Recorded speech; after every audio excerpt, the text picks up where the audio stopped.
السلام عليكم ورحمة الله وبركاته.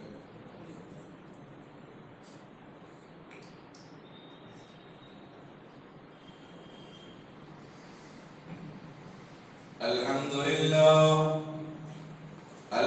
لله نحمده ونستعينه ونستغفره ونؤمن به ونتوكل عليه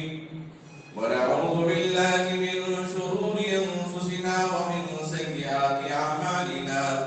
من يهده الله فلا مضل له ومن يضلله فلا هادي له ونشهد أن لا إله إلا الله وحده لا شريك له ونشهد أن سيدنا وحبيبنا ونبينا ومولانا محمدا عبده ورسوله أشهد أن لا إله إلا الله وأشهد أن محمدا عبده ورسوله اللهم صل على محمد في أول كلامنا اللهم صل على محمد في أوسط كلامنا اللهم صل على محمد في آخر كلامنا اللهم صل على محمد وعلى آله وأصحابه أجمعين أما بعد فأعوذ بالله من الشيطان الرجيم بسم الله الرحمن الرحيم واعتصموا بحبل الله جميعا ولا تفرقوا وقال الله تبارك وتعالى في القرآن العظيم يا أيها الناس اتقوا أما بعد فقد قال النبي صلى الله عليه وسلم حب البدن من الإيمان صدق الله مولانا العظيم وصدق رسوله النبي الكريم نحن على ذلك من الشاهدين لمن الشاكرين والحمد لله رب العالمين.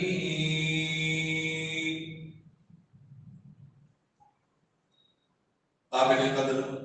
بزرگوں، عزیز نوجوان ساتھیوں، اللہ رب العزت کا بے انتہا فضل اور کرم، اس کا احسان عظیم ہوا۔ اللہ تبارک و تعالیٰ نے ہم لوگوں میں اتنی ہمتیں عطا فرمائی، اتنا جذبہ اللہ نے ہمیں عطا فرمایا۔ ہم جہاں بھی ہوتے ہیں اسی مقام کو اپنا مسلح بناتے ہیں،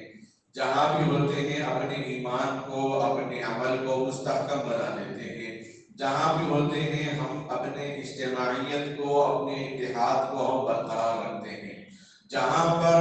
حج اور عمرہ کی وجہ سے پوری دنیا کے اندر اتحادیت، پوری دنیا کے اندر اتحاد، پوری دنیا کے اندر یکسوئی، عاجزی، ایک اور نیک اور ابن آدم کا پیغام ملتا ہے، وہی اپنے محلے کی مسجدوں کی وجہ سے جہاں ہم اور آپ جمع ہوتے ہیں تو ایک اور نیک ہونے کا محلے کے اعتبار سے پیغام ملتا ہے۔ حج کا موقع پوری دنیا کے مسلمانوں کے ایک اور نیک ہونے کا پیغام ملتا ہے۔ ان مسجدوں سے، اس محلے کے اندر، اس شہر میں، اس علاقے میں، اس قریے میں،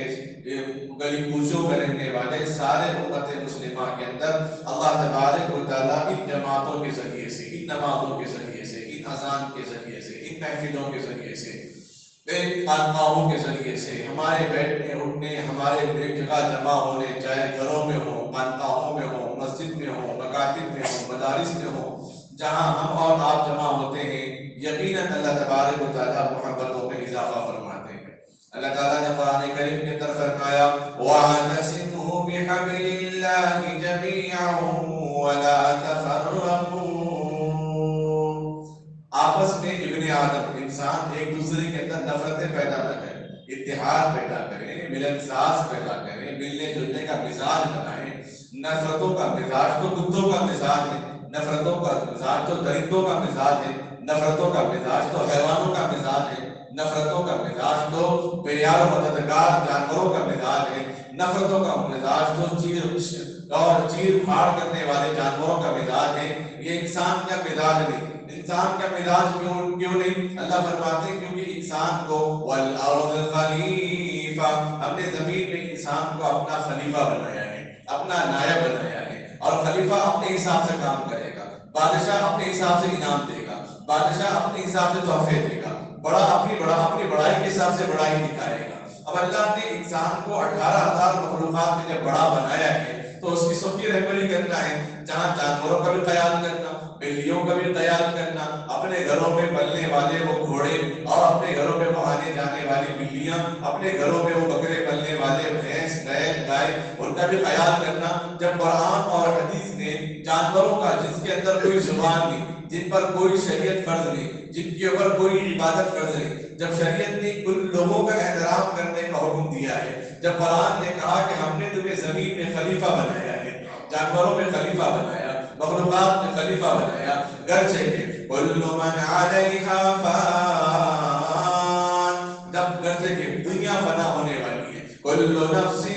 ذائقۃ الموت، گرچہ کہ ہر نفس کو موت کا مزہ آنا ہے، منہا خلقناکم وفیہا نعیدکم ومنہا نخرجکم تارۃ اخری،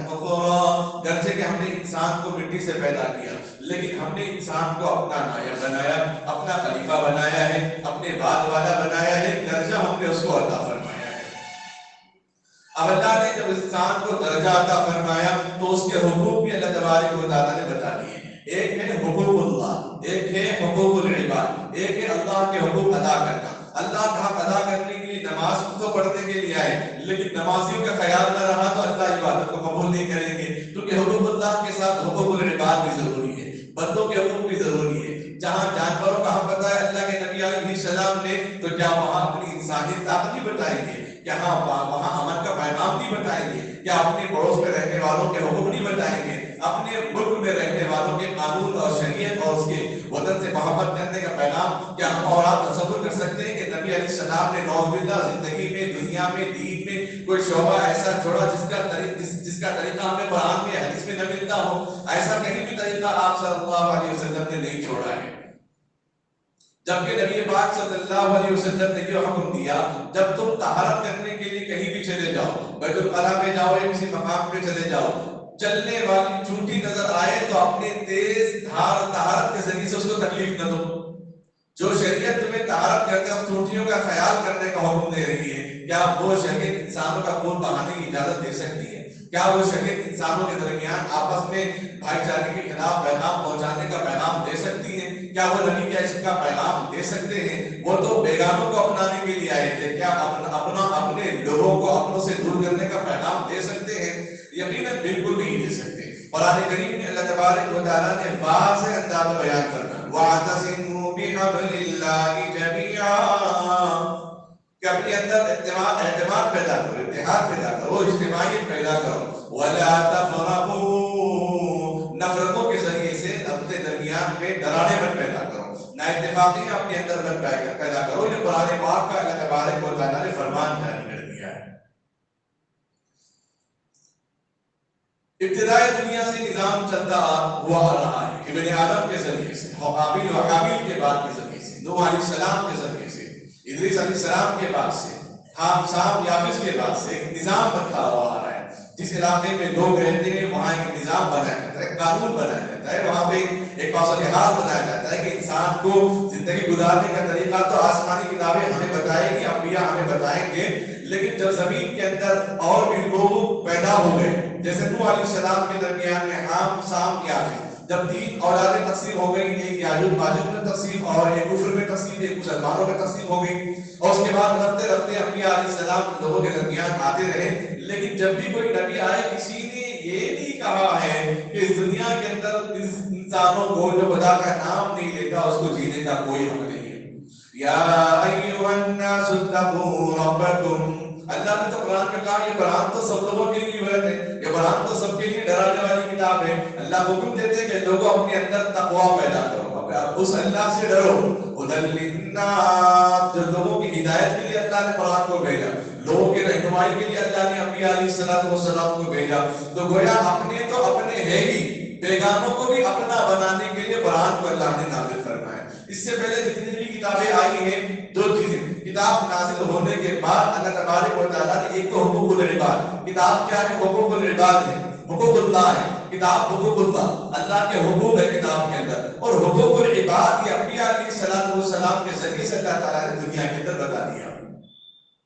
جب میرے اور آپ کے آقا حبیب محمد مصطفیٰ صلی اللہ علیہ وسلم کی سیرت کو اٹھا کر ہم دیکھتے ہیں، آپ صلی اللہ علیہ وسلم مکہ المکرمہ سے مدینہ منورہ جب آتے ہیں تو وہاں پہ یہودی بھی تھے، مسلمان بھی تھے اور کفار بھی تھے۔ اللہ کے نبی علیہ السلام نے ان تینوں سے فرمایا کہ ہر آدمی اپنی آزادی سے یہاں رہ سکتا ہے، کسی کے لیے کوئی مشکل نہیں، کسی کے لیے کوئی رکاوٹ نہیں، کسی کے لیے کوئی تکلیف کا ذریعہ نہ بنے، ایذا رسانی کا ذریعہ نہ بنے۔ اگر کوئی مدینے پہ حملہ کرتا ہے، ایک جٹ ہو کر مسلمان، کافر، یہود ایک جٹ ہو کر مدینے کی بقا کے لیے، مدینے کی حفاظت کے لیے، مدینے کی تحفظ کے لیے یہ تینوں مل کر لڑیں گے اور ان کو روکیں گے، مدینے پہ حملہ کرنے سے ان کو روکیں گے، ان کو روکا جائے گا۔ اور ہوا بھی ایسے ہی۔ اللہ کے نبی علیہ السلام نے مدینے کی حفاظت فرمائی، وہیں پر جہاں مکے کی حفاظت فرمائی وہاں پر مدینے کی حفاظت فرمائی۔ مدینے کی حفاظت اس طرح سے فرمائی کہ وہاں پہ غیروں کو بھی اس میں شامل کر لیا، اپنوں کو بھی شامل کر لیا، بیگانوں کو بھی شامل کر لیا۔ گویا نبی پاک صلی اللہ علیہ وسلم یہ پیغام دے رہے ہیں، حب الوطن من الایمان، وطن سے محبت کرنا ایمان کا حصہ ہے۔ جو نبی راستے میں چلتے وقت راستے کا حق ادا کرنے کا پیغام دیتا ہو، جبکہ راستہ کسی کی جاگیر نہیں، کسی کی ملکیت نہیں، کسی کا اس میں حق نہیں ہے، وہ مسافروں کا راستہ ہے۔ راستے میں چلنے والے کوئی اگر تکلیف دہ چیز کو دیکھے، اگر وہ کانٹا دیکھے اس کو ہٹانا صدقہ کہا ہمارے آقا نے، اگر کوئی پتھر دیکھے اس کو ہٹانا صدقہ کہا ہمارے آقا نے، راستہ صاف کرے اس پر ہمارے آقا نے صدقہ قرار دیا۔ اور جو نبی راستے کے حق بتاتے ہو تو کیا وہ نبی اپنے ملک میں رہنے پر ملک سے محبت کا کیا طریقہ نہیں بتایا ہمیں؟ یقیناً بتایا۔ ہمیں اور آپ کے سمجھنے میں غلطی ہوئی،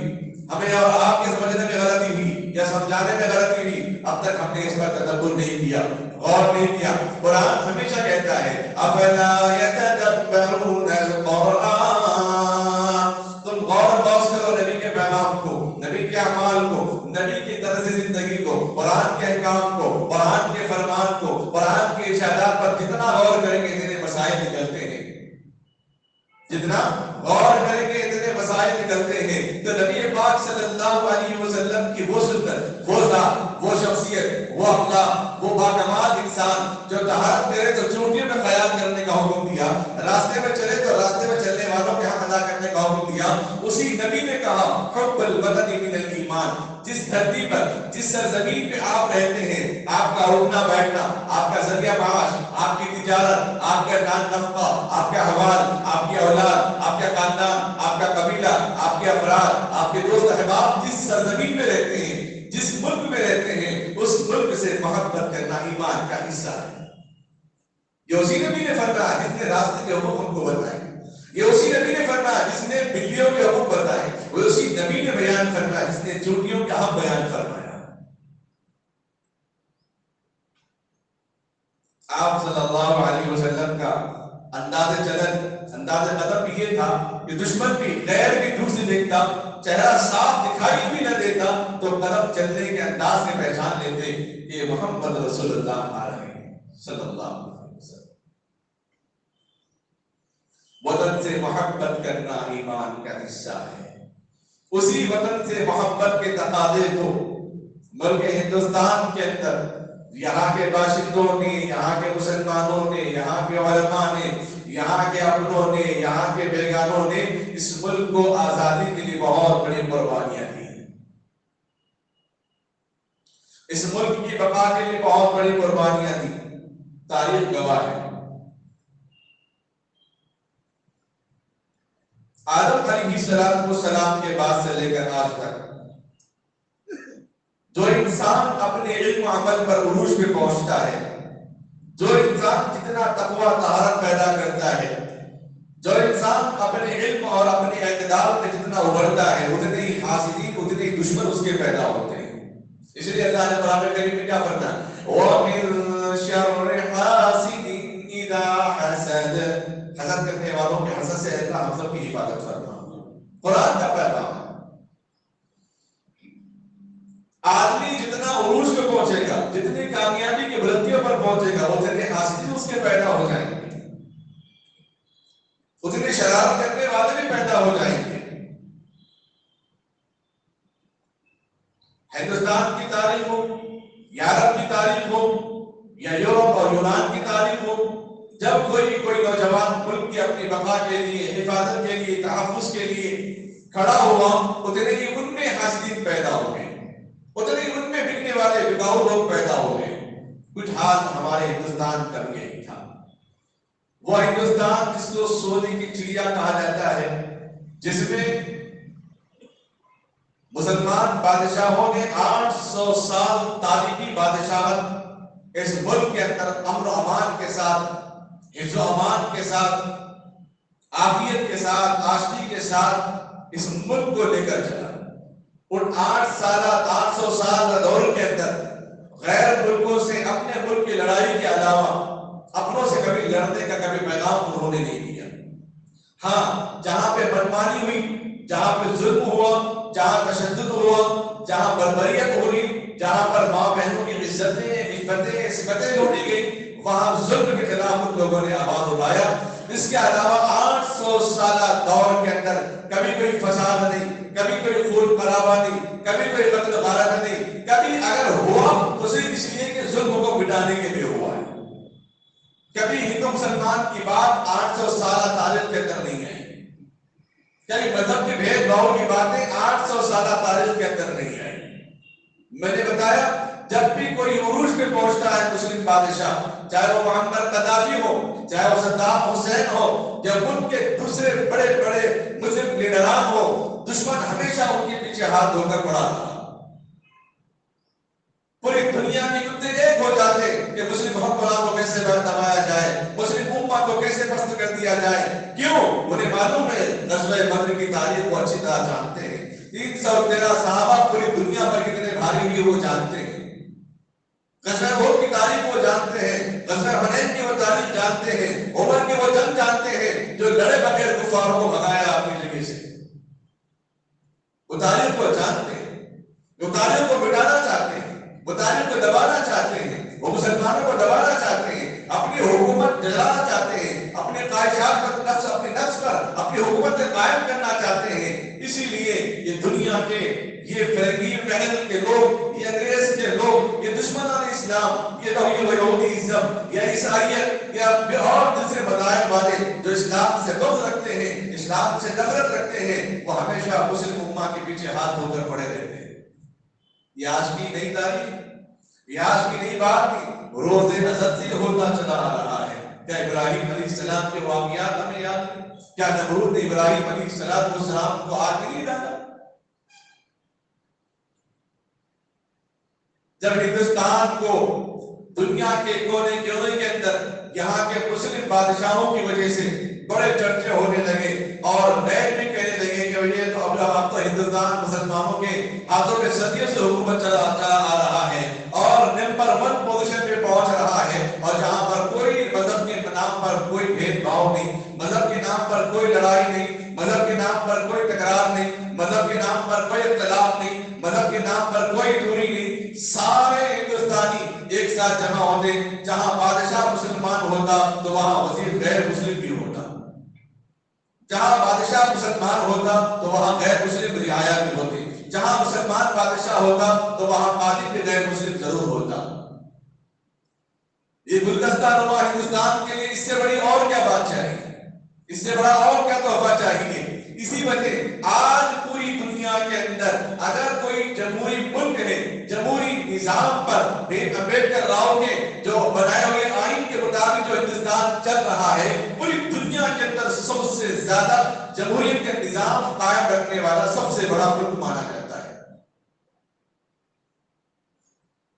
ہم دوسرے علاقوں کے اندر دیکھتے ہیں مذہب کے نام پر مساجدوں میں بمباری ہوتی ہے، مذہب کے نام پر جلسے جلوس میں بمباری ہوتی ہے، ان کو خودکشی کا نام دیا جاتا ہے۔ کبھی اس نے کہا کہ ہماری تنظیم نے اس کو قبول کر لیا، کبھی اس نے کہا کہ ہماری تنظیم نے اس کو قبول کر لیا۔ ہندوستان کے اندر اس زمانے میں کوئی دور دراز سے ایسا واقعہ کا تصور بھی نہیں تھا۔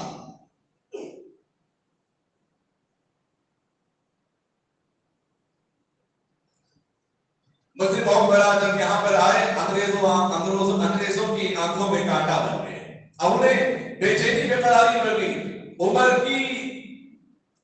شجاعت، عمر کی دلیری بننا ان کو گوارا نہیں ہوا۔ ایک بغیر کسی اختلاف کے لے کے چل رہا ہے، انہیں کب گوارا ہوگا اس معاملے پر؟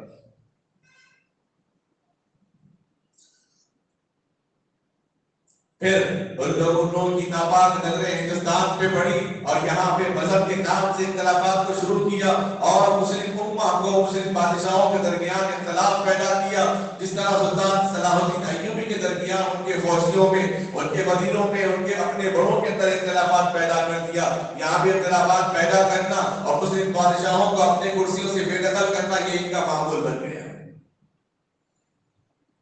جب گلستان کو خون کی ضرورت پڑی تو سب سے پہلے گردن ہماری کٹی، جب گلستان کو خون کی ضرورت پڑی تو سب سے پہلے گردن ہماری ہی کٹی، اب کہتے ہیں کہ اہل چمن ہم سے، یہ وطن ہمارا ہے تمہارا نہیں۔ جس ملک کو ہندوستان کی چڑیا، سونے کی چڑیا بنانے والے مسلمان، جس ملک کے اندر بڑی بڑی عمارتوں کے ذریعے سے پوری دنیا کے اندر اپنے ملک کو روشن کی طرح آیا کرنے والے مسلمان، اور وہ مسلمان امہ بادشاہ جو امن پرست ہیں، ان کو دشمن بنایا گیا، ان کو دشمن بتایا گیا، ان کو دشمن کے نام سے سجایا گیا، ذہنیت کے اندر بٹھائی گئی۔ آج حال یہ ہے کہ ہمارے کچھ نوجوانوں کو مسلم امہ کے وہ نام نہیں معلوم سوائے مولانا ابوالکلام آزاد کے، گنے چنے جو تین نام کے، اس کے علاوہ نہیں معلوم کہ ہمارے اکابر، ہمارے وہ دانشمند مسلمان اور وہ تھے جو ملک کی آزادی کے لیے، ملک کی بقا کے لیے، ملک کی حفاظت کے لیے جن لوگوں نے بڑی قربانیاں دی ہیں۔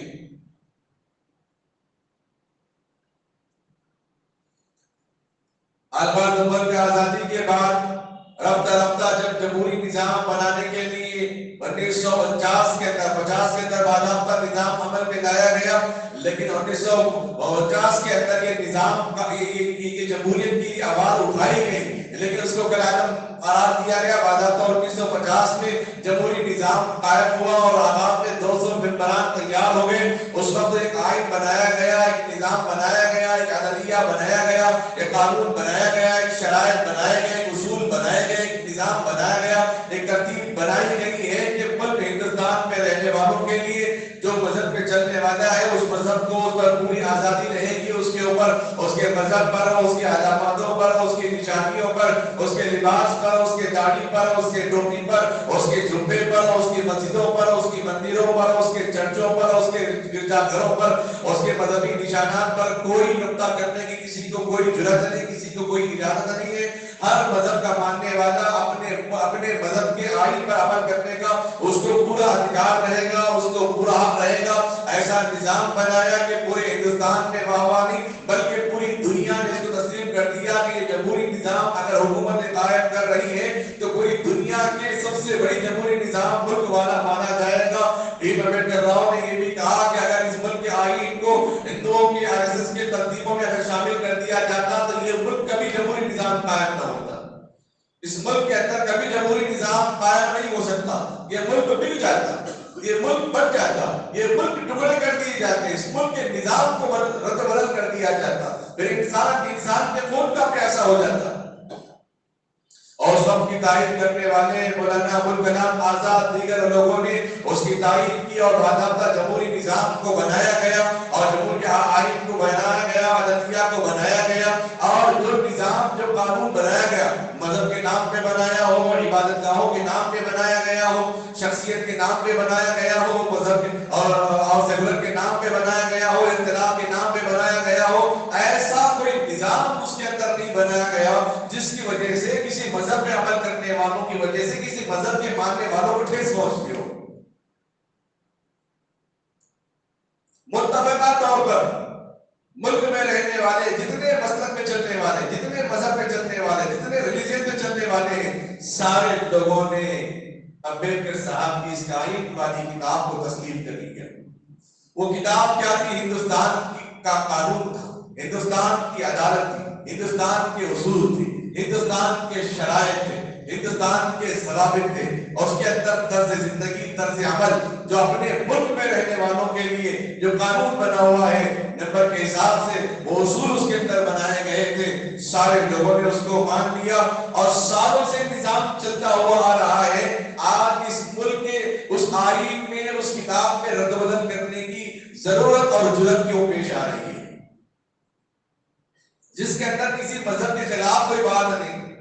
جس کے اندر کسی کے دل آزادی نہیں، جس کے اندر کسی کی عبادت گاہوں میں رکاوٹ نہیں، جس کے اندر کسی کی مذہبی شادیوں میں رکاوٹ نہیں ہے، تو پھر آج اس کتاب کے اندر رد و بدل کیوں کیا جا رہا ہے؟ یقیناً ہندوستان کے آئین کو کچلنے کے لیے کیا جا رہا ہے، ہندوستان کے آئین کے نظام کو بدلنے کے لیے کیا جا رہا ہے، اور کو دبانے کے لیے کیا جا رہا ہے۔ امت مسلمہ پر یہ ذمہ داری ہے، کیوں؟ کیا غیروں کی ذمہ داری نہیں؟ ان پہ بعد میں، پہلے ہم پہ کیوں؟ اللہ نے فرمایا ایھا الذین آمنوا آمنوا، ایمان لانے والوں ایسے ایمان لاؤ جیسے میرے صحابہ ایمان لے آئے تھے۔ ایمان لانے والا عقل مند انسان مانا جاتا ہے، جس کے دل میں ایمان، جس کے ذہن و گمان میں ایمان ہے، جو کلمہ گو ہے، وہ سارے لوگوں کے اندر افضل مانا جاتا ہے، اشرف مانا جاتا ہے، اعلیٰ مانا جاتا ہے۔ اس کی شان نرالی، اس کی عظمت بڑی، اس کے ساتھ اللہ کی خاص رحمتیں ہیں۔ اس لیے وہی ایمان والے کے بارے میں اللہ تبارک و تعالیٰ نے بیان فرمایا قرآن کریم کے اندر، اے ایمان والو ایمان لاؤ تو ایسے جیسے صحابہ ایمان لائے۔ جو اللہ کے نظام کو، جو اللہ کے نظام پر چلنے والا ہے، وہ خوب جانتا ہے۔ صرف ملک ہندوستان ہمارا نہیں، بلکہ پوری دنیا کے کائنات ہمارے تابع ہے۔ پوری دنیا کے نظام کو اللہ نے ہمارے لیے پیدا کیا ہے۔ پورے لوگوں کو اللہ تبارک و تعالیٰ نے ایک دوسرے کی نفع رسانی کے لیے اللہ تبارک و تعالیٰ نے پیدا فرمایا ہے۔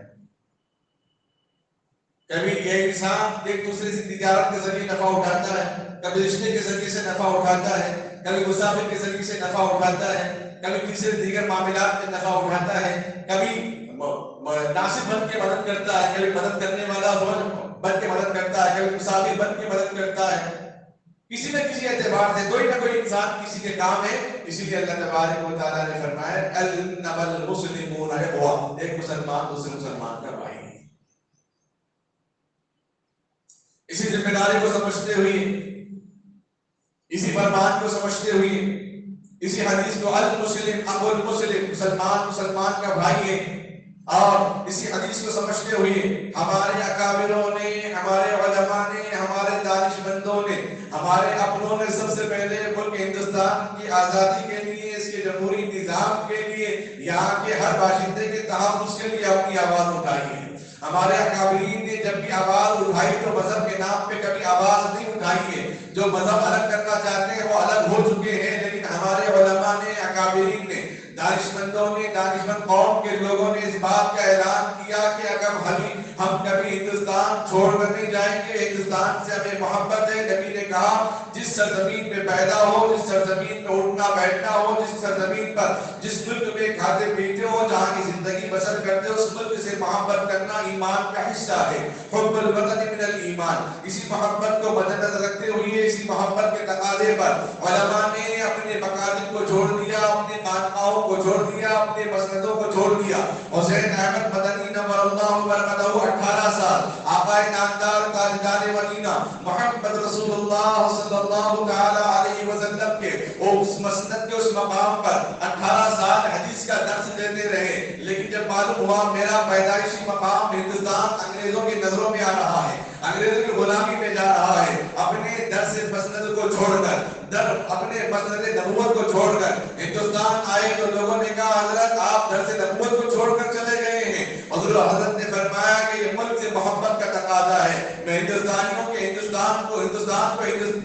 ہندوستانیوں کو اس حال میں چھوڑ کے میں واپس نہیں آ سکتا، کیونکہ وطن سے محبت کرنا، وطن کی بقا کی حفاظت، وطن کی بقا کے لیے کام کرنا، وطن کی حفاظت کرنا، یہ بھی تو ایمان کا حصہ ہے، یہ بھی ایمان کا حصہ ہے، یہ بھی ایمان کا شعبہ ہے۔ اسی لیے حضرت حسین احمد مدنی نور اللہ برکتہ، دیگر حضرات اکابرین علماء نے سب سے زیادہ 2 لاکھوں کی تعداد میں جن لوگوں نے اپنے خون بہایا ہے اور اپنے آپ کو پھانسی کے بندوں پر چڑھانا گوارا کیا، اپنے آپ کو سور کی کھال میں لپیٹ کر دھواں لینا گوارا کیا، لیکن اپنے بیان کو نہیں بدل دیا۔ سب سے پہلے علماء نے اس ملک کی آزادی کے بقا کے لیے آواز اٹھائی کہ کوئی ہندوستانی کوئی مسلمان انگریز کے فوج میں بھرتی نہ ہو، اگر وہ انگریز کے فوج میں بھرتی ہوتا ہے تو وہ شریعت کی مخالفت کرتا ہے، ملک کی مخالفت کرتا ہے، ملک کے دستور کی مخالفت کرتا ہے، ملک کے آئین کی مخالفت کرتا ہے۔ سب سے پہلے فتویٰ دینے والے علماء جن کے فتوے کی وجہ سے ان پر گرفتاریوں کے وارنٹ جاری کر دیے گئے، جن کے فتوے کی وجہ سے ان کو گولیوں سے بھونا گیا، جن کے فتوے کی وجہ سے ان کو ننگا کر کے ایک ایک کنویں میں 40 علماء اور مسلمانوں کو زندہ جلایا گیا، جن کے فتوے کی وجہ سے، جن کے جذبے ہندوستان کے آزادی کے شوق کی وجہ سے ان کے سامنے ان کے ماں بہنوں کی عزتیں بھی لوٹی گئی۔ گنگور ایک علاقہ ہے سہارنپور کے اندر، آج غیر بھی گواہی دیتا ہے، وہاں ایک درخت ایسا آج بھی موجود ہے جہاں پر مسلمانوں کو صرف 1400 پھانسی پر اس لیے چڑھایا گیا ہے کہ ان لوگوں نے ہندوستان کی آزادی کے نعرے لگائے۔ آج ہندوستان کی آزادی میں جو قربانیاں ہمارے امت مسلمہ کی ہوئی، جن قربانیوں میں ہمارے اکابرین کا نام شامل تھا، ان کو نظر انداز کر دیا گیا، ان کے تاریخ کے پنوں کو مٹا دیا گیا ہے۔ آج ہمارے پاس وہ ہتھیار موجود نہیں ہے، لیکن یقین کا ہتھیار تو موجود ہے، یقین کامل کا ہتھیار تو موجود ہے۔ ارے وہ یقین کامل وہی ہتھیار ہے جو غزوہ بدر میں صحابہ کے کام آیا تھا۔ یقین کامل وہی ہتھیار ہے جو ابراہیم علیہ السلام نے نارے نمرود کے سامنے اعلان کر دیا تھا۔ یقین کامل وہی طاقت ہے جو موسیٰ علیہ السلام نے فرعون کے سامنے اعلان کر دیا تھا۔ یقین کامل یہی وہ اعلان ہے جو آسیہ نے اپنے ظالم، ناپاک، جابر اور تشدد کرنے والا فرعون، اس کے سامنے اس نے اس کا اعلان کر دیا ہے۔ اس یقین کامل کو ہم بھلا دیے، ہمارے پاس اس کا کوئی علم نہیں ہے۔ ہم جو ہمارے پاس جو تنخواہیں 50,000 تنخواہوں پہ ہم بہت خوش ہو جاتے ہیں، بہت اتراتے ہیں کہ اچھی تنخواہ تو مل رہی ہے، اس کے آگے کی کوئی سوچ نہیں، اس کے آگے کی کوئی فکر نہیں۔ ہاں آپ بولے خطیب صاحب جتنا ملا اس میں تو فکر کرنا چاہیے، لیکن جو زیادہ ملا یہ بھی تو ارادہ کر سکتے ہیں کہ اوروں کی ہم مدد کریں گے۔ کب تک ناپاک اور گندی نالیوں میں مینڈک کی طرح اپنے آپ کو بٹھائیں گے؟ ان نوجوانوں سے میں گزارش کرتا ہوں جو چوراہوں پر بیٹھنے والے، چبوتروں پر بیٹھنے والے، جو کھڑے ہو کر پیشاب کر کے راستوں کو گندا اور ناپاک کرنے والے، اسلام کی شبیہ کو مٹانے والے، اپنے ماں باپ کے نام کو بدنام کرنے والے، اپنے محلے، اپنے علاقے کے نام کو بدنام کرنے والے، کبھی ان کو خیال نہیں آیا کہ ملک کے آئین کیا ہے اور ہم کیا کر رہے ہیں اس ملک کے اندر؟ اور جو قوم بازاروں کے اندر، گلیوں میں، چوراہوں پر اگر کھڑے ہو کر پیشاب کرے، کیا اس قوم سے ہم امید رکھیں گے کہ یہ قوم ملک کے آنے والے آئین کی حفاظت کر سکے گی؟ ملک کے آئین ایسے بنائے گئے، ملک کا عدلیہ ایسا بنایا گیا، ملک کا نظام ایسا بنایا گیا، اگر اس ملک کے نظام میں، اس ملک کے آئین میں اور اس ملک کے قوانین کے اندر اگر رد و بدل کیا جاتا ہے تو صرف مسلمان نہیں، اس ملک میں رہنے والے ہر باشندے پر حق ہے اس ملک کے آئین کی اور اس کی تحفظ کی، اس کی حفاظت کرنے کے لیے ایک جٹ ہو کر ایک ساتھ آواز اٹھانا۔ یہ ملک کے قانون کا دستور بھی بنایا گیا ہے۔ لیکن دیکھیں کہ کیا ہونے کا ہے، ہم اسی پر اتراتے رہتے ہیں۔ اگر ہمیں تاریخ نہیں معلوم، اگر آپ بولیں کہ ہاں ہمیں تاریخ کو نہیں بتایا گیا، ہمیں تاریخ نہیں سمجھایا گیا، ہمیں تاریخ سے واقف نہیں کیا گیا، کہ ہم اتنا تو سنتے ہیں کہ سب سے پہلے مسلمانوں نے آواز اٹھائی ہے، لیکن ہمیں یہ نہیں پتا کہ کس مسلمان نے آواز اٹھائی ہے۔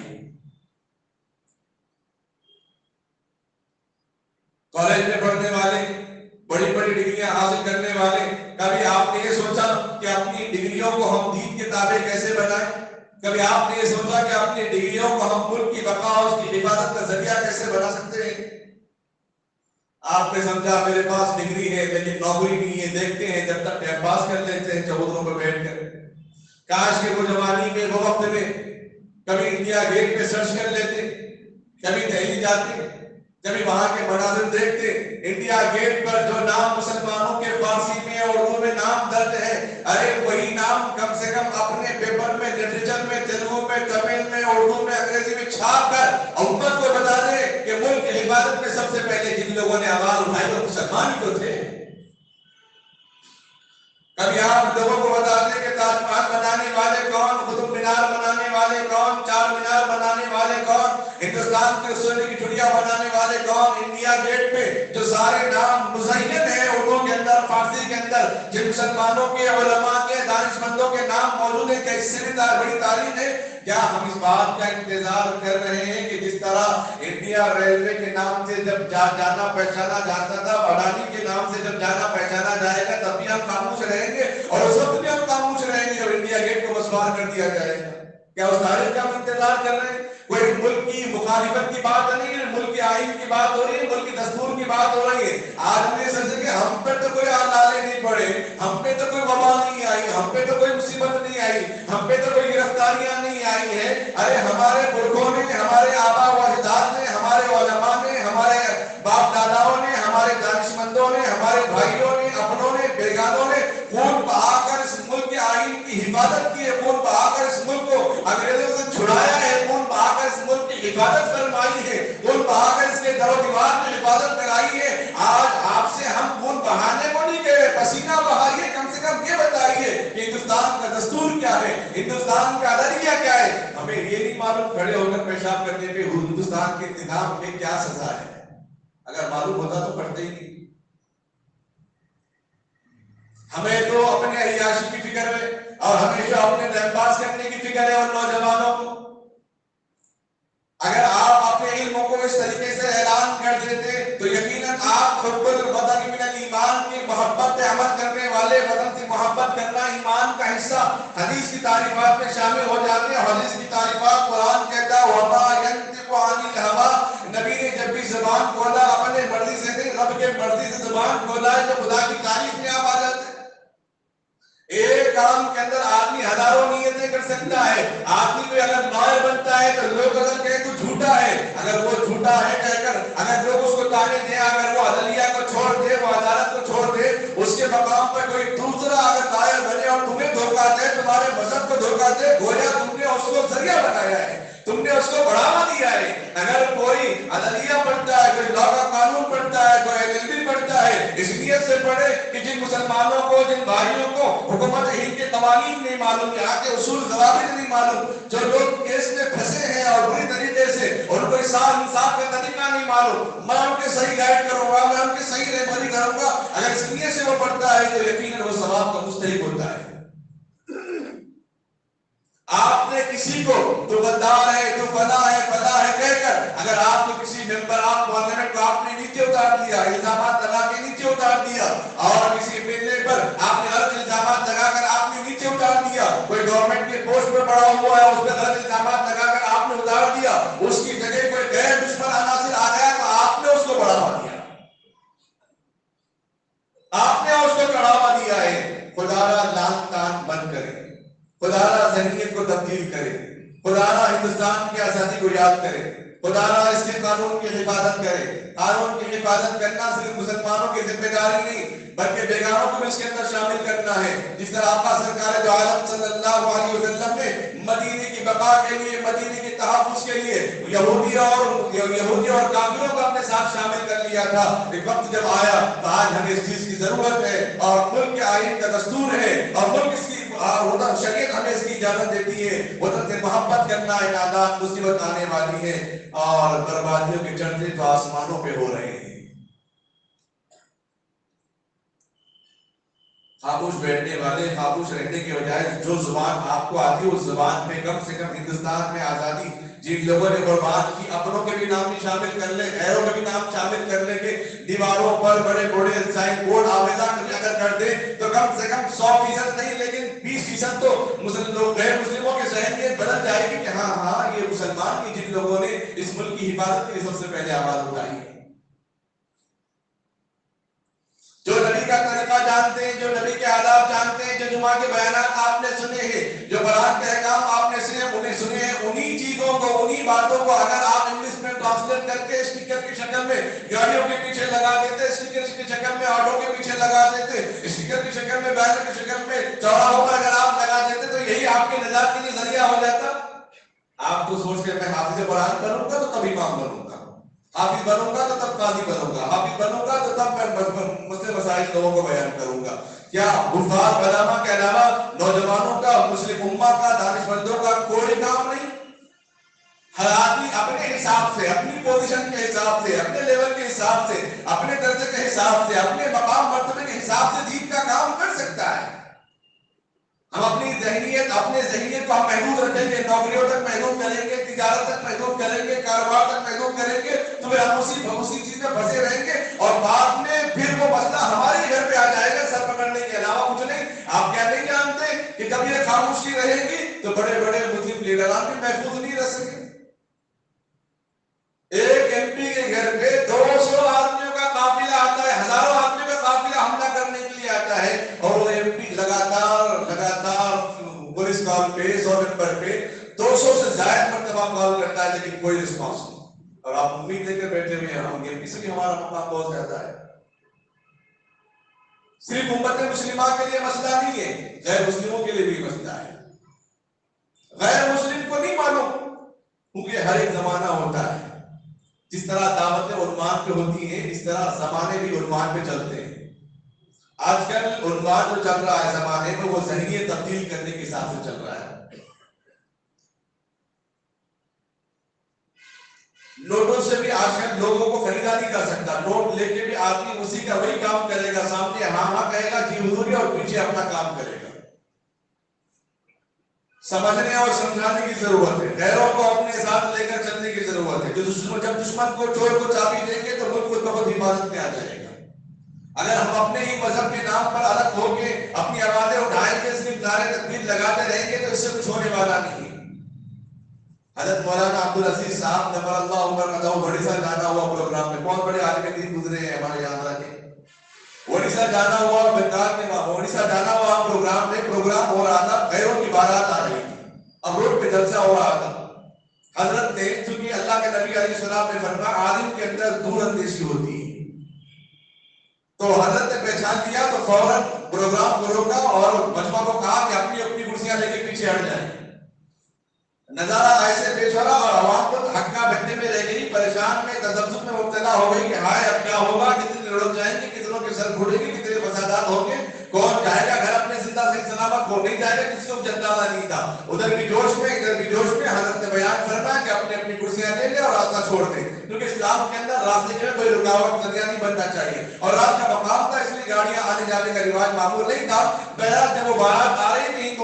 تو مسلمانوں نے اپنی کرسیاں لے کر اپنے بازو اپنے آپ کو بازو کیا، تو غیر مسلم آ کر کہنے لگے نہیں آپ اپنا پروگرام جاری رکھیں، ہم اپنا راستہ بدل دیتے ہیں۔ آج یہ نوبت کیوں آئی؟ جب مینار دیکھتے ہیں، مسجدیں دیکھتے ہیں، تو ان کے دادے بڑھ جاتے ہیں، یہ اچھل اچھل کے اور شور شرابہ کرتے ہیں۔ ہمارے اعمال میں، ہمارے اخلاق میں، ہماری تعلیمات میں، ہمارے نظریے میں، ہماری گفتگو میں، ہمارے اٹھنے بیٹھنے میں، جو ہمارے غیر مسلم بھائی ہمارے ساتھ رہنے والے، ایسی کون سی کمی آ گئی جس کی وجہ سے ہم سے وہ نفرت کرنے لگے؟ ان کے ذہنیت کو ان لوگوں نے بدل دیا ہے، دشمنوں نے ان کے ذہنوں سے کھیلا ہے۔ کبھی بولتے نا، کبھی اماں کی طرف، کبھی بیوی کی طرف۔ امی اگر بولتی ہے تو ہاں صحیح بولے، بیوی کو ڈانٹنے لگے، یا بیوی شروع کرتے اماں کے باتیں سنتے ہیں کہ چلا یہاں پہ تو ختم، بیوی کی طرف داری میں لگے، ایسا نہیں ویسا نہیں، اس کو بنانے لگے۔ جب ماں کے پاس گئے تو اس کی باتیں، بیوی کے پاس گئے تو اس کی باتیں، اب پوچھے کیا بھائی ادھر بھی ہاں ہاں ادھر بھی ہاں، کیا بات ہے، کیا کریں گے، ادھر ماں ہے ادھر بیوی، کسی کو بھی انکار نہیں کر سکتے، کیا ایسا تو مسئلہ نہیں؟ آخر ہمارے اعمال میں کس چیز کی کمی آ گئی؟ پڑوسیوں کی ہم نے کیوں سے وہ کمی کر دیے ہیں؟ اس لیے خدا ہمارے ان نوجوان بچوں سے گزارش ہے، جب آپ جو زبانیں جانتے ہیں نا، اگر اس زبانوں میں دین کا کوئی کام اگر آپ نے نہیں کیا، مسجد کا تعارف ہو، قرآن کا تعارف ہو، حدیث کا تعارف ہو، مدارس کا تعارف ہو، مسلمانوں کا تعارف ہو، اگر اس پہ آپ نے کچھ بھی کام نہیں کیا تو دنیا کے علاوہ کوئی ثواب آپ کو نہیں ملے گا۔ دنیا کے علاوہ کوئی نہیں کیا، دنیا کمانے کے لیے، ورنہ غیر مسلم کی مسجدوں میں پیسہ دیتے ہیں، غریبوں کی شادی کرتے ہیں۔ اللہ کے نبی علیہ السلام نے فرمایا دنیا کے لیے ان لوگوں نے کیا ہے، جب دنیا کے لیے کیا ہے تو بدلہ بھی اللہ دنیا میں دے گا، آخرت میں کچھ بھی نہیں دے گی۔ اگر اللہ کے لیے کیا ہوتا تو پہلے اللہ ہی کو مان لیتے۔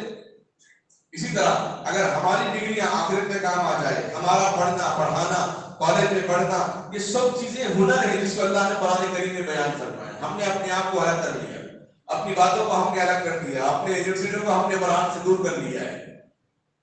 قرآن کریم میں سب چیزوں کو اللہ نے بیان فرمایا ہے۔ ہمارے ماں باپ نے خون پسینہ کر کے ہمیں پڑھایا ہے،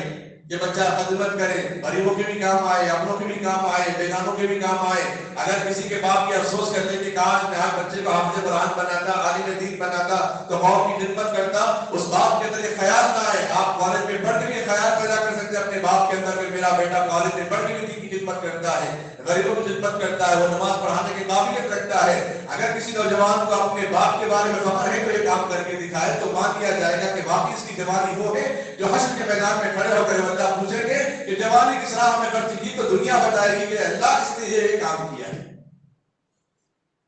ورنہ اف ہے، افسوس ہے ایسے نوجوانوں پر جو دین کے لیے کچھ کام نہ کر سکے ہوں، اپنے ماں باپ کے لیے کچھ کام نہ کر سکے ہوں، اپنے یاروں کے لیے کچھ کام نہ کر سکے ہوں، اپنے بڑوں کے لیے کچھ کام نہ کر سکے ہوں۔ افسوس ہے ایسی جوانی پر، افسوس ہے ایسے مال پر، افسوس ہے ایسی زندگی پر، افسوس ہے ایسے ماحول پر، افسوس ہے ایسی سرزمین پر جس سرزمین میں کوئی کام ایسا نہ ہوتا ہو جو قرآن و احکام نے تمہیں بتائے ہو، جو انسانیت کے لیے جو زمین نہ بنی ہو، انسانیت کے لیے جو تعلیم نہ دی ہو۔ تو کس کھیت کی بولی ہے، وہ کس کھیت کا کام ہے، وہ کس چیز کے لیے وہ انسان بنا ہے؟ اس کو انسان بننے کا حق ہی نہیں۔ حضرت معاذ رضی اللہ تعالیٰ کو اللہ کے نبی علیہ السلام یمن کا گورنر بناتے ہیں اور فرماتے ہیں معاذ وہاں کی زبان سیکھ کر جانا، وہاں کی جو لینگویج ہے نا سیکھ کر جانا۔ کیوں؟ دین کی شرعی باتوں کو وہاں کی زبان میں ان کو سمجھانے میں آسان ہو جائے، ان کو بتانے میں آسان ہو جائے۔ ورنہ بالحال ایسے ہوگا، ٹرین میں سفر کر رہے تھے، کسی تمل کے جاننے والے نے، تمل کے جاننے والوں نے، کسی نے کہا، کسی حیدرآبادی زبان جاننے والے سے کہا تمل تیری ماں، تو اس نے کہا جوتے اٹھا کے مارنا شروع کر دیا کہ میری ماں کو گالی دے رہا ہے، اور مارتے مارتے تھک گیا۔ اس کے بعد اس نے آج سے پوچھا تمل تیری ماں، تو پھر اٹھا جوتے لے کے اس کو مارنا شروع کر دیا، وہ تھک گیا حیدرآبادی۔ اس کے بعد پھر اس نے پوچھا تمل والے نے تمل تیری ماں، تو بازو اور ایک تمل اردو جاننے والا اس نے کہا ارے تم سے صرف یہ پوچھ رہا ہے کہ کیا تم تمل جانتے ہو، تمہیں گالی نہیں دے رہا ہے، تمہیں گالی نہیں دے رہا، وہ تم سے کہہ رہا ہے کہ کیا تم تمل جانتے ہو۔ یہ اس کی زبان، یہ اس کا ٹرانسلیٹ ہے۔ تو ہم جو زبانیں جانتے ہیں کس لیے ہم نے یہ زبانیں حاصل کی، ہمارے ماں باپ نے کس لیے ہم کو پڑھایا ہے۔ اسی لیے خدا را اپنی زبان کو، اپنے انگریزی کو، اپنے تیلگو کو، جتنی زبانیں آتی ہیں، ہندی میں جتنی آتی ہیں، جو علماء کے، جو ہمارے بڑے اکابر، اس کا جو بڑے ہمارے اکابر دانشمند قوم، جو بڑے بڑے جو مسلمان ہوتے ہیں، بڑے وکیل جو مسلمان ہوتے ہیں، بڑے بزنس مین ہیں، ان کے جو مراسل ہوتے ہیں، ان کے جو مضمون ہوتے ہیں، جو اس کے اندر اہم پوائنٹ کی باتیں ہوتی ہیں، ہندوستان کی آئین دستور کی باتیں ہوتی ہیں، وہ باتیں، ان چیزوں کو آپ اس زبان میں ترجمہ کر کے غیروں تک پہنچائیں گے۔ ذہن جس طرح فرمایا الأذن بالأذن والسن بالسن، القصاص فی القصاص، جان کا بدلہ جان، کان کے بدلے کان، ناک کے بدلے ناک، آنکھ کے بدلے آنکھ، پھوڑنا نہیں ہے، بتا رہا ہوں یہاں پہ نظریہ پیش کر رہا ہوں میں آپ کو۔ اگر وہ لوگ ذہنی حملہ کر رہے ہیں تو ہم بھی ذہنی جنریٹر بنا کے ان کے ذہنوں میں پلنے والے گندگی کو دور کریں گے، نفرتوں کو دور کریں گے۔ اس سے بڑا اور کیا جمہوری نظام بنا سکتے ہیں؟ اس جمہوری نظام کو قائم اگر ہمیں کرنا ہے، ہر نوجوان کو اپنے علاقے پر، اپنے گھر سے، اپنے کالج سے، اپنے محلے سے اٹھنا پڑے گا۔ بڑوں کی رہبری میں جو ہمارے دانشمند لوگ ہیں، جو بڑے حضرات بیٹھے ہیں، ان کی نگرانی میں غیر اپنے جو دوست ہیں ان سے بھی اگر کہہ دیں تو ہمارا محلہ تو سیف ہو جائے گا۔ ایک محلہ دے کے دوسرے سے سیف ہو جائے گا، دوسرے سے تیسرا مثال، تیسرے سے چوتھا مثال بن جائے گا۔ پھر فسادات کا کوئی نام و نشان، جب فسادات کی باری آئے تو وہ ہمیں اپنانے، اپنی حفاظت کے لیے وہ پہلے آواز اٹھائیں گے۔ ہم بولیں گے آپ ہماری حفاظت کیوں کرتے ہو، ہم دونوں مل کے چلے ملک کی حفاظت کے لیے آواز اٹھائیں گے۔ جب آپ کو غیروں کو دیکھ کر جب روڈ پہ کھڑے ہو جائیں گے تو دشمن پہچانا جائے گا۔ پھر قرآن نے کیا کہا، وَجَاءَ الْحَقُّ وَزَهَقَ الْبَاطِلُ إِنَّ الْبَاطِلَ كَانَ زَهُوقًا۔ جب حق والے جب بھی جہاں قدم رکھتے ہیں، حق والے آتے ہیں تو باطل خود بخود مل جاتا ہے۔ بولتے نا آیا نکاح کے لیے، اس سے مجھے بھی کس کی طرف سے آئے، دلہن والوں کی طرف سے۔ انہیں بولا دلہن والے تو نہیں ہے، نہیں دلہن والوں کی طرف سے۔ انہوں نے بولا دلہن والے بھی نہیں ہے، پھر کون ہے، عقیقے کی دعوت۔ جب ہندو بھی روڈ پہ، مسلمان بھی روڈ ہاتھ میں ڈھیرے ہوئے ہیں، پھر دشمن کون ہے آسانی سے پہچانا جاتا ہے۔ اسی لیے خدا را نوجوان حضرات اٹھیں، اپنی جوانی کو اس کام کے لیے اٹھائیں، اور ہندوستان کے آئین کیا ہے اس کو پڑھیں اور اس کو سمجھیں، اور ہندوستان کے نظام کو۔ اور سب سے زیادہ ہمارے نوجوان پریشان پڑے تو ٹرافک پولیس کو فوراً پریشان 10-15 فون گھماتے ہیں، کیا کرنا کیا کرنا، معلوم نہیں حکومت کے قانون۔ اس لیے بہرحال بہت کچھ چیز سیکھنے کی ضرورت ہے۔ علم کبھی ختم ہوتا نہیں، علم وہ دولت ہے جو لوٹانے سے لٹتی نہیں، علم وہ دولت ہے جو گھٹانے سے گھٹتی نہیں۔ آپ اس پر اطمینان نہ ہو کہ میرے پاس سرٹیفکیٹ ہے، میرے پاس ڈگریاں ہیں، میرے پاس پی جی کی پوسٹ ہے، میرے پاس، اس پر آپ اطمینان نہ ہو، بلکہ اس کو عملی علوم پیش کر دیں۔ عملی جامہ پہنانے کی کوشش کرتے رہیں. اللہ سے دعا کیجیے اللہ تعالیٰ ہم تمام امت مسلمہ کو کہنے سننے سے زیادہ عمل کرنے کی سعادت نصیب فرمائے. آمین وآخر دعوانا الحمدللہ رب العالمین.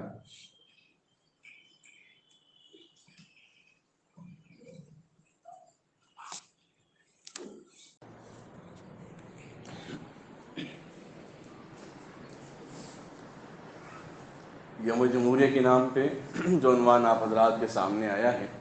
26 جنوری کے دن اتنا تو کام ہم کر سکتے ہیں اپنے اپنے گھروں، دکانوں، مکانوں کے سامنے، اپنے محلے کے چوراہوں اور شہر کے چوراہوں میں ہمارے نوجوان جو سرکل ہے، جو پیسے ہم بڈے میں خرچ کرتے تھے، پٹاخوں میں خرچ کرتے تھے، پتنگ بازی میں خرچ کرتے تھے، بیت بازی میں خرچ کرتے تھے، دیگر فضول لایانی کاموں میں خرچ کرتے تھے، خدارا اس کا کفارہ سمجھیں یا اس کا قرض سمجھیں یا اس کا بدل سمجھ کے اس کے لیے ایسا نظام بنائے کہ ہندوستان کی آزادی میں جن لوگوں نے قربانیاں بہائی ہیں کم سے کم ان کے نام اگر انگریزی میں یا تیلگو میں جو زبان آپ کو آتی ہیں اگر A4 سائز میں یا اتنی سائز میں نکال کے تھوڑی دیر کے لیے بھی اگر چوراہوں پہ ٹھہر جاتے آپ گول دائرہ بنا کے سائڈ میں اس پاپی پہ اگر کھڑے ہو کے اگر پلے کارڈز کی شکل میں اگر لے کے بھی ٹھہرتے آنے جانے والے ایک اچھا میسج بھی لیتے، ایک پیغام بھی لیتے، اچھا مسلمان بھی ہیں چونکہ ہم خود نہیں جانتے نا کہ کتنے مسلمان ہیں ہندوستان کی آزادی کے لیے. جب غیر پڑھیں گے تو متاثر ہو جائیں گے. جو ذہن ان کا وائی فائی کے ذریعے سے تبدیل کیا گیا تھا وہ خود بخود آپ کے اس پیغام کے ذریعے سے، آپ کے اس امن کے ذریعے سے، آپ اس کے اتحاد کے ذریعے سے یہ پیغام ان تک جائے گا. ہو سکا تو ایسے کرنا کہ چونکہ اپنے برادری میں، اپنے کلاس میٹ میں، اپنے محلے میں غیر مسلم بھائی بھی جو ہماری دعوتوں میں وہ شریک ہوتے تھے نا، تو ان کو اپنے مسلمان بھائیوں کے نام دے دینا، غیروں کے نام ہم اپنے ہاتھ میں لے لیں اور مذہبی لباس بھی پہن لیں اور بتا دیں ان لوگوں کو اپنے جھنڈوں کے ذریعے سے کہ وطن سے محبت کرنا یہ تو ہمارا ایمان کا فریضہ ہے، ایمان کا شعبہ ہے، ایمان کا حصہ ہے،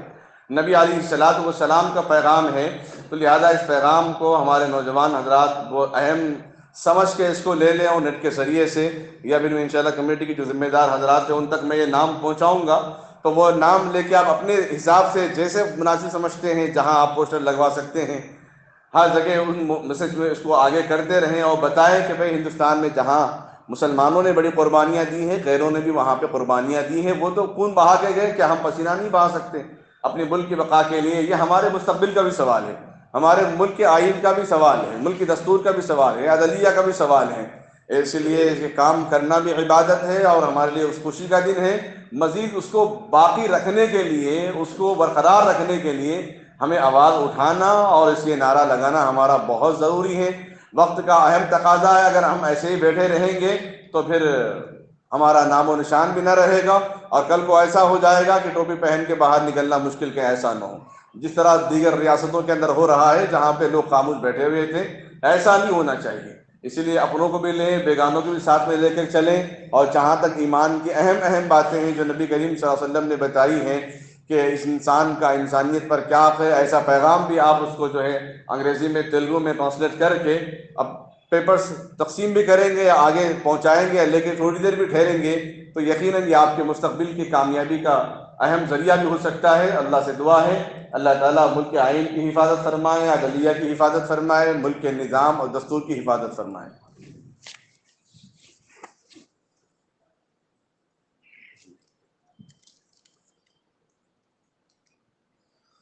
اللهم صل على محمد وعلى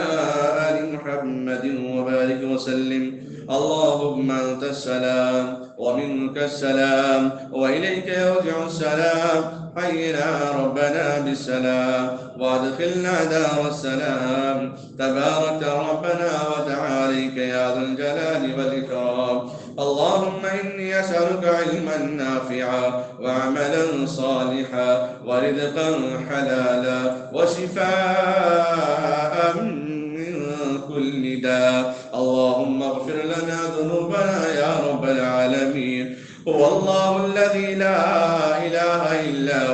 هو الأول والآخر والظاهر والباطن وهو بكل شيء عليم. اے اللہ ہم سب کے گناہوں کو معاف فرما. اے اللہ ہم کمزور بندے تیرے سامنے ہاتھ پھیلائے ہوئے ہیں. جمعہ کا مقدس دن ہے اے اللہ، بڑی مبارک محفل ہے جہاں بڑے بزرگ بھی ہیں، دانشمند بھی ہیں، حفاظ و علماء بھی ہیں، نوجوان بھی ہیں، معصوم بچے بھی ہیں۔ اے اللہ سب جمع ہے، سب جمع ہونے پر تو دعائیں بہت جلد قبول کرتا ہے۔ اے اللہ ہماری دعاؤں کی لاج رکھ لے۔ اے اللہ ہم سب کے جائز کامیابی میں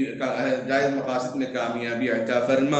اے اللہ جس کی جو ضرورت ہے اے اللہ اس کی ضرورتوں کی تکمیل فرما۔ اے اللہ ایمان پر خاتمہ فرما۔ اے اللہ تمام عذاب و رسوائیوں سے ہم سب کی حفاظت فرما۔ اے اللہ ہمیں بہترین صبر عطا فرما۔ اے اللہ غصے پر قابو کرنے والا بنا، لڑائی جھگڑے فتنے فسادات سے حفاظت فرما۔ اے اللہ اس ملک کی قربانیوں نے، جن علماء نے، جن مسلمانوں نے، جن اکابرین نے،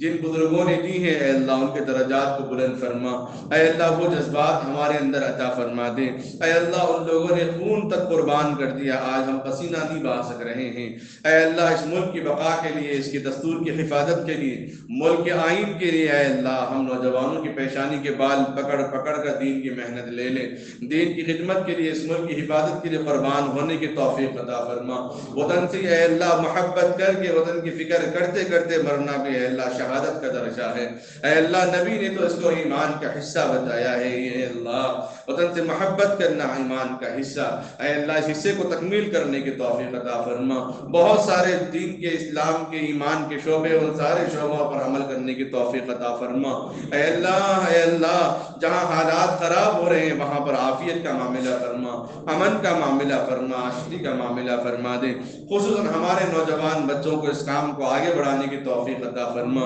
اے اللہ اس جوانی کو صحیح جگہ پر خرچ کرنے کی توفیق عطا فرما، اپنی جوانی کو ضائع کرنے سے حفاظت فرما، اپنی جوانی کو لایانی فضول کاموں میں اپنے پیسے کو خرچ کرنے سے حفاظت فرما، اپنے ماں باپ کی خون کمائی کا پسینے کو صحیح جگہ پر خرچ کرنے کی توفیق عطا فرما، امانت میں خیانت کرنے سے حفاظت فرما دے۔ اے اللہ بیماروں کو شفا عطا فرما۔ اے اللہ جو بیمار ہیں ان کو شفا کاملہ عطا فرما، جو ضرورت مند ہیں ان کی ضرورتوں کو تکمیل فرما۔ اے اللہ جو اپنے مقاصد میں کامیابی کے لیے بیٹھے ہیں ان کے مقاصد میں کامیابی عطا فرما۔ خصوصاً اے اللہ نعیم صاحب، محسن صاحب، خواجہ محی الدین محمد زید، نصیر الدین، رحیم النثار، ریحان محمد نجیم، نظام الدین، حبیب النساء،